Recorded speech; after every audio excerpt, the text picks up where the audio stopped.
Ciguna patiesībā dažos vārdos pārtulkojot ir darbs ar enerģiju. Cī ir enerģija un guna ir darbs, tātad mēs darbojamies ar enerģijām. Nāk tas no Ķīnas, ļoti senu garu vēsturi, vairāk kā 4000, manuprāt, tiek minēts gadi pirmajiem šiem te meridiānu zīmējumiem, pirmajām kustībām, kas ir kaut kur atrasts, attēlots, pārmantotas. Ko tad dara? Vingrojot cigunu. Tās tiesībā ir meditācija kustībā, elpošana, piedomāšana pie tā, kā mēs elpojam, mēģināšana atslēgties no prāta pļāpātāja, kas visu laiku galvā tur kaut ko dara, un mēģināšana sākt apjaust savu ķermeni.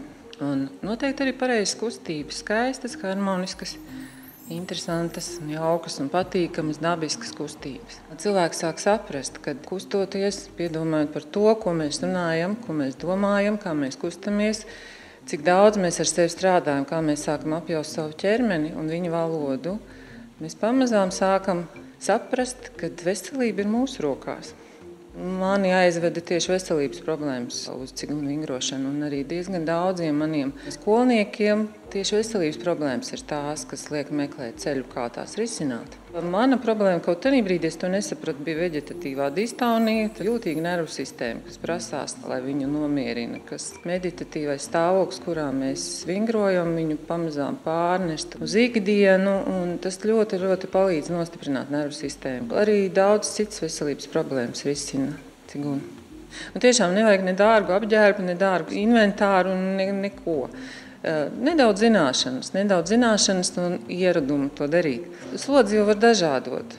Cilvēkiem, kam ir grūti kustēties, viņi var pat sēdus pildīt šos vingrinājumus, pat guļus šos vingrinājumus var pildīt. Tas arī tā kā liels pluss. No otras puses, atšķirībā no jogas, viņa ir nedaudz kustīgāk šī vingrošana. Nav tādas statiskas pozas tik daudz un stiepšanās, kāda ir jogā. Šie vingrojumi ir izplatījušies pa visu pasauli un ir ļoti populāri gan Amerikā, gan arī Eiropā, citās zemēs, un Ķīnā arī ir ļoti populāri. Pilni parki, ko es ārkārtīgi ceru, ka mums izdosies arī pie mums Rīgā kādā parkā dabūt.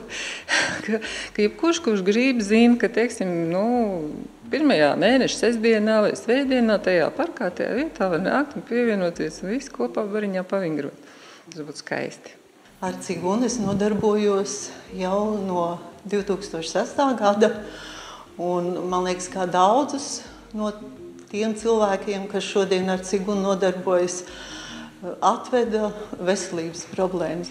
Pavasarī man ķirurgs, onkologs uzrakstīja norīkojumu uz operāciju. Bija olnīcā cista, un tā bija jāoperē. Un Mariņa jautāja, ko darīsiet? Es saku, negribētu iet uz to operāciju. Viņi saka, pamēģināsim. Tas bija pavasaris. Visu vasaru mēs kopā strādājām, un rudenī es aizgāju pie ginekologa, un viņa saka, skatieties, tur ir viss tīrs, viss ir gluds. Un tā bija uzsūkusies par to laiku. Un no tā laika jau cītīgi vingroju, arī savu vīru saslimdinājusi, tas arī muguras sāpes visus arī likvidējam un daudz kaut ko citu. Nodarbības laikā man vienmēr, es domāju par to, kad žēl, ka nav vēl manu draudziņas, paziņu, kas arī sajusta to pašu, ko es šajā nodarbībā. Jāsaka liels paldies savam vīram.